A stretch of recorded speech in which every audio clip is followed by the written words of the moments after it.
నమస్తే, welcome to టీ5 మరో నేత్రం. Mass Maharaj Raviteja latest cinema mass Jathara ఎలా ఉంది? వరుస ఫ్లాప్లతో సతమతమవుతున్న రవితేజ మొత్తానికి హిట్ కొట్టాడా? లేదు అంటే ఆ ఫ్లాపుల జాబితాలో మాస్ జాతర చేరిందా? ఐమాక్స్లో ప్రీమియర్ షో చూసి రావడం కూడా జరిగింది. సినిమాలో ప్లస్ పాయింట్ల విషయానికి వస్తే ముందుగా కథ రెగ్యులర్ కథే. అంటే ఒక రైల్వే పోలీస్ అధికారి ఉంటాడు, లంచాలకు పోకుండా అవినీతికి పాల్పడకుండా చాలా నిజాయితీగా ఉంటాడు. తన నిజాయితీ వల్ల వరంగల్ నుంచి అల్లూరు జిల్లా అడవివరం అనే రైల్వే స్టేషన్కి ట్రాన్స్ఫర్ అవుతాడు. అక్కడ రైతుల చేత గంజాయి పండించి ఆ గంజాయిని దేశమంతా కూడా సరఫరా చేసే శివుడు అనే ఒక విలన్ ఉంటాడు. సో ఆ విలన్ ఆట ఎలా కట్టించాడు, ఆ గంజాయి బ్యాచ్ ఆట ఎలా కట్టించాడు అనేదే స్టోరీ. చాలా సింపుల్ స్టోరీ, మనం చాలా సినిమాల్లో చూసిన స్టోరీనే ఇది. సో ప్లస్ పాయింట్స్ విషయానికి వస్తే రవితేజ గత సినిమాలు మిస్టర్ బచ్చన్ కానీ, టైగర్ నాగేశ్వరరావు కానీ, రామారావు ఆన్ డ్యూటీ కానీ, కిలాడి కానీ ఇలా ధమాకా తప్ప ఈ మధ్య సంవత్సరాలు ఎక్కడా కూడా రవితేజ హిట్ కొట్టిన దాఖలాలు లేవు. రవితేజ ఫ్యాన్స్ కూడా నిరాశలో ఉన్నారు, అన్న ఒక్క హిట్ కొట్టనా అని. ఎక్కడో రవితేజ కొంత గాడి తప్పాడేమో. రవితేజ బలమేంటి? కామెడీ, యాక్షన్, తన బాడీ లాంగ్వేజ్. సో దాన్ని ఎక్కడో రవితేజ మిస్ అవుతున్నాడేమని ఫ్యాన్స్ అంతా కూడా నిరాశలో ఉన్నారు. సో ఆ నిరాశలో ఉన్న ఫ్యాన్స్ అందరికీ కూడా రవితేజ విందు భోజనం పెట్టేశాడని చెప్పాలి. అంటే పాత వింటేజ్ రవితేజ కనిపించాడు. అంటే విక్రమార్కుల్లో కానీ, ఆ తర్వాత క్రాక్లో ఉన్న రవితేజ కానీ, దుబాయ్ సీన్లో ఆ ఈజ్ ఆఫ్ ఒక యాక్టింగ్ ఉంటుంది కామెడీకి సంబంధించి, ఆ రవితేజ కానీ, వెంకీలోని రవితేజ కానీ, ఇవన్నీ కూడా ఈ మాస్ జాతర సినిమాలో రవితేజ చూపించాడు. బిగ్గెస్ట్ ప్లస్ పాయింట్ మాస్ జాతరకి రవితేజ అని. అంటే రవితేజలో ఉన్న ఎనర్జీ మిగతా హీరోలు లేదని కాదు కానీ, బట్ ఇలాంటి క్యారెక్టర్లకి రవితేజ మాత్రమే యాప్ట్ అవుతాడు, రవితేజ మాత్రమే చేయగలడు. సో రవితేజ ఈ వయసులో కూడా, ఆయనకి 56, 57 నేను చూశాను వికీపీడియాలో, మీకు ఎక్కడా కూడా సినిమాలో అరే ఇంత వయసు ఉంది ఇతనికి అనిపించదు.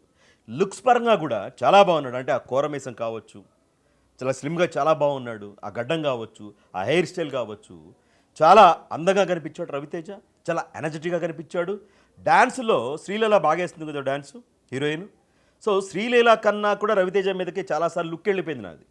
సో శ్రీలీల కన్నా కూడా అద్భుతంగా రవితేజ డ్యాన్స్ చేశాడు చాలా రోజుల తర్వాత మాస్ జాతరలో. మంచి స్టెప్పులు కూడా డ్యాన్స్ మాస్టర్లు వేయించారు. అంటే పాటలు కొంత సోసోగా, కొన్ని పాటలు బాగున్నాయి, కొన్ని యావరేజ్గా ఉన్నాయి. అయినప్పటికీ కూడా ఆ పాటల్ని కూడా తన డ్యాన్స్తో రవితేజ హిట్ చేశాడని చెప్పాలి. సో డ్యాన్స్లో ఎరగదీశాడు. యాక్షన్ సీన్స్లో అంటే భారీ యాక్షన్ సన్నివేశాలు ఉన్నాయి. అంటే ఫస్ట్ హాఫ్లో కూడా మంచి ఫైట్ సన్నివేశాలు ఉన్నాయి, సెకండ్ హాఫ్లో ఉన్నాయి, క్లైమాక్స్ ఫైట్లు ఉన్నాయి. సో ఆ ఫైట్లలో కొంత వేరియేషన్ చూపిస్తూనే చాలా ఎనర్జెటిక్గా యాక్షన్ సన్నివేశాల్లో ఉన్నారు రవితేజ. అదే క్రమంలో కామెడీ కూడా, లవ్ ట్రాక్లో కామెడీ ఉంటుంది, రాజేంద్ర ప్రసాద్తో కామెడీ ఉంటుంది. ఆ కామెడీ సన్నివేశాల్లో కూడా పాత రవితేజని చూపించాడు. సో యాక్షన్లో కానీ, డాన్స్లో కానీ, కామెడీలో కానీ రవితేజ కుమ్మేశాడు. రవితేజ నుంచి ఆయన అభిమానులే కాదు, సగటు సినిమా ప్రేక్షకుడు ఏమైతే ఆశిస్తారో, అరే రవితేజ ఎలా ఉంటే బాగుంటుంది, ఇలా చేస్తే బాగుంటుందని, అవన్నీ కూడా రవితేజ అద్భుతంగా చేశాడు. ఫ్యాన్స్కి పండగే. రవితేజని ఇష్టపడే వాళ్ళు ఎవరైనా ఉంటే నిరభ్యంతరంగా వెళ్ళి మాస్ జాతర సినిమా చూడొచ్చు. ఆ తర్వాత దర్శకుడు భోగవరపు భాను, ఆయన ఏదో ఒక్క సినిమా తీసినట్టున్నారు, కొన్ని సినిమాలకి ఏదో స్టోరీలు రాసినట్టున్నారు, అది కూడా శ్రీ విష్ణు వాటికి. సో చాలా అనుభవం ఉన్న డైరెక్టర్ లాగా సినిమాని తీశారు. అంటే యాక్షన్ సన్నివేశాలు చూసినా, ఆ సెటప్ అదంతా కూడా చూసినా కూడా ఏదో 4-5 సినిమాలు తీసిన యాక్షన్ సినిమా డైరెక్టర్లు ఉంటారు చూసారా, సో ఆ విధంగా తీశారు. సో ఈ విషయంలో డైరెక్టర్ని ఖచ్చితంగా అభినందించి తీరాల్సిందే. రవితేజని ఎలా చూపించాలనుకుంటున్నారు, ఎలా చూడాలని ప్రేక్షకులు అనుకుంటా ఉన్నారో అలా చూపించారు. యాక్షన్ సన్నివేశాలు చాలా బాగా రాసుకున్నారు కూడా. అంటే రైల్వే స్టేషన్లో ఒక యాక్షన్ సీన్ ఉంటుంది, ఫైట్ సీన్ ఉంటుంది ఇంటర్వెల్కి ముందు, ఆ సీన్ కావచ్చు. అసలు స్టార్టింగ్ సినిమా స్టార్టింగ్ నుంచే కూడా స్టోరీలోకి వెళ్ళిపోయాడు. ఎక్కడ కూడా టైం వేస్ట్ చేయాలి, ల్యాగ్ చేయాలి, డైరెక్ట్ స్టోరీలోకి వెళ్ళిపోయాడు, డైరెక్ట్ హీరో ఎంట్రీలోకి వెళ్ళిపోయాడు. అది కూడా చాలా బాగుంది. అతను క్లైమాక్స్లో ఫైట్ ఉంటుంది జాతరలో కూడా, అది కూడా చాలా బాగా డిజైన్ చేసుకున్నారు. సో ఫైట్ మాస్టర్లు కావచ్చు, డైరెక్టర్ కావచ్చు, ఈ విషయంలో ఖచ్చితంగా మంచి పాస్ మార్కులే పడతాయి. ఆ తర్వాత బాగా ఆకట్టుకున్న వ్యక్తి ఎవరైనా ఉన్నారంటే నటుడు, విలన్గా చేసిన నవీన్ చంద్ర చాలా బాగా చేశాడు. అతని గెటప్ కానీ, ఆ విలనిజం కానీ, ఆ ఫేస్లో ఆ క్రూరత్వం కానీ, నిజంగా శివుడు అనే విలన్ క్యారెక్టర్లో నవీన్ చంద్ర అద్భుతంగా చేశాడు.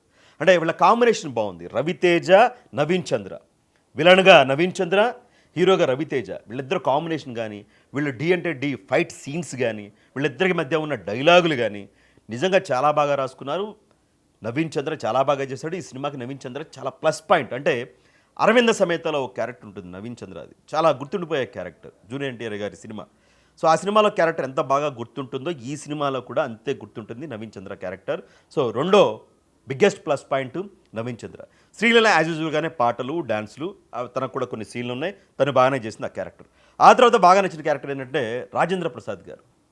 నిజంగా రాజేంద్ర ప్రసాద్ గారు కామెడీ కానీ, ఆయన సెంటిమెంట్ కానీ ఏ విధంగా పండిస్తారో అందరికీ తెలిసిందే.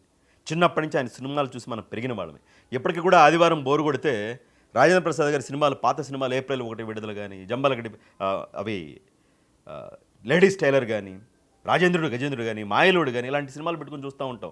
వాటిలో కామెడీ సీన్లు, కొంచెం ఉల్లాసం, కొంచెం మనసుకి ఆహ్లాదంగా ఉంటుంది. సో అలాంటి రాజేంద్ర ప్రసాద్ గారు ఇటీవల కాలంలో ఎందుకో మరి వయసు పైబడో మరి ఏమో తెలియదు కానీ కొన్ని స్టేజ్ల మీద ప్రిలీజ్ ఈవెంట్లో ఏవేవో మాట్లాడి తిట్టి ఆయన విమర్శలు పాలవుతూ ఉన్నారు. ఆయనను అభిమానించే వాళ్ళగా చాలామందికి బాధేస్తూ ఉంటుంది, ఏంది రాజేంద్ర ప్రసాద్ ఇలా అయిపోయారు అని చెప్పేసి అని. సో అది పక్కన పెడితే స్క్రీన్లో మాత్రం ఆయన కొట్టేవాళ్ళు లేరు. రవితేజ గారి తాతగా నటించారు ఈ సినిమాలో రాజేంద్ర ప్రసాద్. నిజంగా ఈ వయసులో కూడా కామెడీని చాలా ఈజీగా చేశారు. రవితేజకి అలాగే రాజేంద్ర ప్రసాద్ గారికి మధ్య వచ్చే కామెడీ సన్నివేశాలు చాలా బాగున్నాయి. ఆ క్యారెక్టర్ని కూడా బాగా రాసుకున్నారు రాజేంద్ర ప్రసాద్ గారి క్యారెక్టర్ని. క్లైమాక్స్ అంటే ప్రీ క్లైమాక్స్కి ముందు రాజేంద్ర ప్రసాద్ గారిది ఒక యాక్షన్ సీన్ ఉంటుంది. ఈ వయసులో ఆయనకు మంచి యాక్షన్ సీన్ పెట్టారు. అది మీరు స్క్రీన్ మీద ఖచ్చితంగా సర్ప్రైజ్ అవుతారు. డెఫినెట్గా సినిమాకి ప్లస్ పాయింట్ అయిన సీన్ అది. అది మీరు సినిమాలోనే చూడాలి. సో రాజేంద్ర ప్రసాద్ గారి తర్వాత ఇవే ముఖ్యమైన క్యారెక్టర్లు.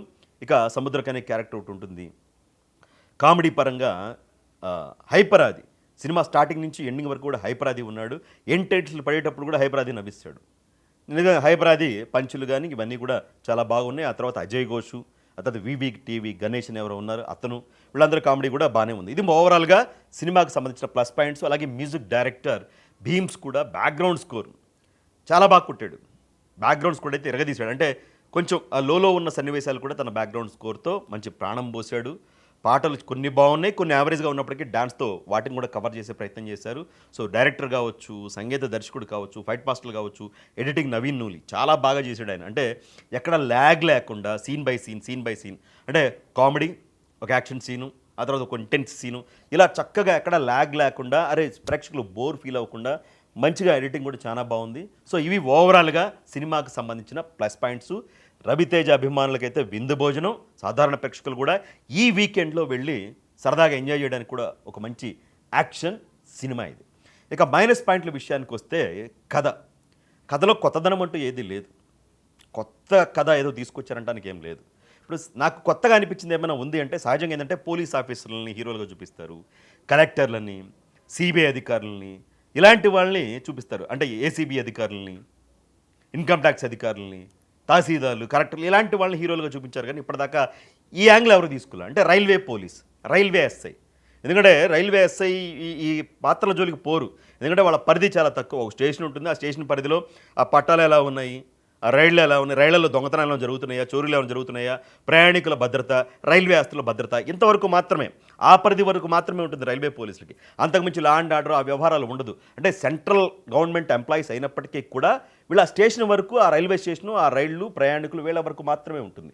సో అందుకనే ఎవరు ఆ డైరెక్టర్లు ఆ పాత్రలు ఎవరు రాసుకోలేదేమో రైల్వే పోలీసు. నాకు కొత్తగా అనిపించింది ఏంటంటే రైల్వే పోలీస్ క్యారెక్టర్ రాసుకోవడం.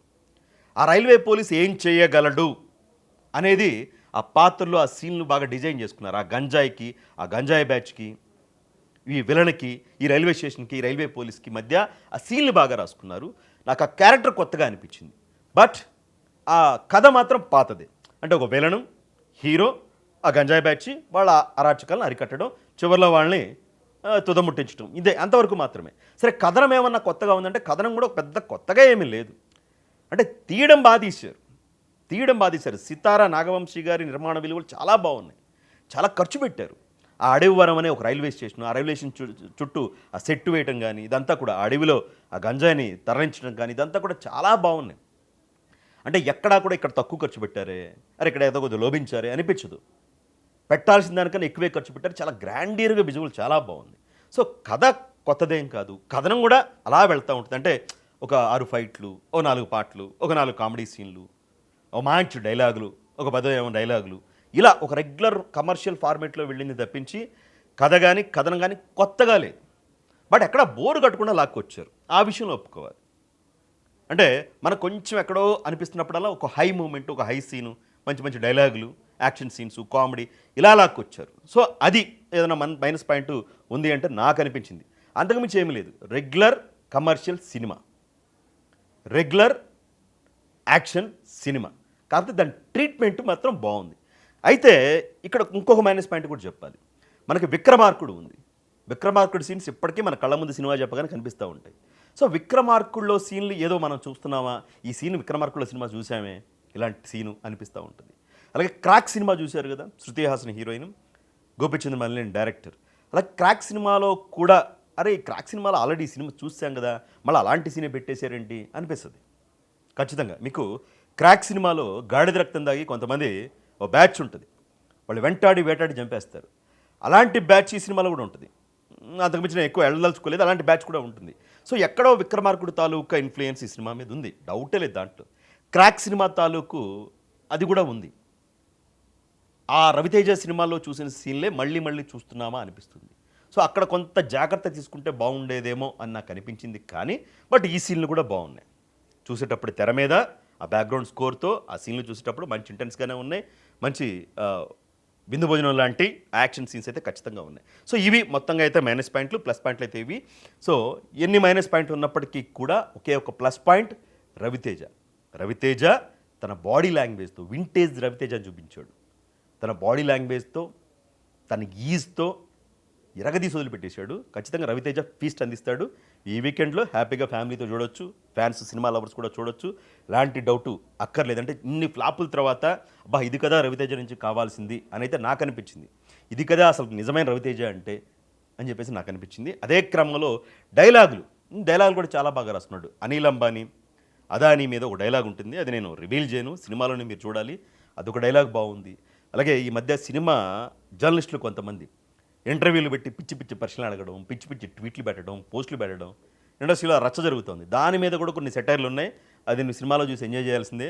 అలాగే ప్రెసిడెంట్ మెడల్ అని పిచ్చమంది ఉంది కదా, ప్రెసిడెంట్ మెడల్ అని చెప్పేసి ఒక ప్రభుత్వం అమ్మింది కదా, ఇందుకు సినిమా రివ్యూలో వాళ్ళ పేర్లు ఎందుకులే కానీ. సో ఆ ప్రెసిడెంట్ మెడల్ మందు మీద కూడా చాలా మంచి జోకులు ఉన్నాయి. వాలంటీర్ వ్యవస్థ దాని మీద కూడా మంచి జోకులు అయితే ఉన్నాయి. అంటే ఏదైతే ప్రస్తుతం జరుగుతూ ఉందో సమాజంలో, రాష్ట్రాల్లో, వాటి మీద కొన్ని డైలాగులు అయితే బాగా రాసుకున్నారు. ఇప్పటి కాలానికి తగ్గట్టుగా అవన్నీ కూడా బాగున్నాయి. సో ఓవరాల్గా నేనైతే సినిమా చూడమనే చెప్తాను. ఒక మంచి యాక్షన్ సినిమా, చాలా రోజుల తర్వాత పాత రవితేజాన్ని చూడాలి అంటే ఖచ్చితంగా మాస్ జాతర చూడొచ్చు. ఇది మాస్ జాతర సినిమా పైన నా రివ్యూ. నేనైతే ప్లస్ పాయింట్స్ చెప్పాను, మైనస్ పాయింట్స్ చెప్పాను, రివ్యూ చెప్పాను. మీరు సినిమా చూసుంటే మాస్ జాతరకు సంబంధించి మీ రివ్యూ కూడా, మీ అభిప్రాయాన్ని కూడా కామెంట్ రూపంలో తెలియచేయండి.